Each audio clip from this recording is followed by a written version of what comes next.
அதிமுக இப்பொழுது அந்த முதலையின் வாய்க்குள் போய்விட்ட மீன் போல வால் மட்டும் தான் வெளியே நீட்டிட்டு இருக்கு. முக்கால் பகுதி முதலை வாய்க்குள்ள போயிருச்சு.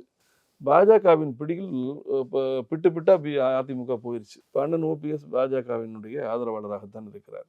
மோடியின் நான் பக்தர் என்று சொல்லிவிட்டார். அதுபோல திரு டிடிவி டிடிவி. அவர்கள் பாரதிய ஜனதா கட்சிக்கு ஒரு பிரச்சாரகர் போல மாறிவிட்டார். திருமதி சசிகலாவும் அந்த நிலைப்பாடு எடுத்திருப்பதாக தான் நான் அறிகிறேன். ம்.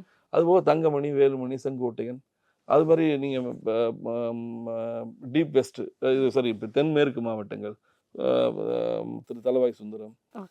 திருநெல்வேலி மாவட்டத்தில் இருக்கக்கூடிய அதிமுக, இந்த இந்த பகுதியில் பார்த்தீங்கன்னா நாமக்கல், சேலம், இந்த பகுதியில் உள்ளவங்க, ராமநாதபுரம், சிவகங்கை, இந்த பகுதியில் இருக்கக்கூடிய அதிமுகவினர் கூட நிர்வாகிகளை நான் சொல்கிறேன். தொண்டர்களுடைய விருப்பம் வேறாக இருக்கலாம். ஆனால் நிர்வாகிகளை பொறுத்தவரை பாஜக தான் நமக்கு பாதுகாப்பு என்கிற அளவுக்கு அவர்கள் மனமாற்றம் அடைந்து விட்டார்கள். ஏறத்தாழ பாஜகவின் பிடியில் தான் அதிமுக இருக்கிறது.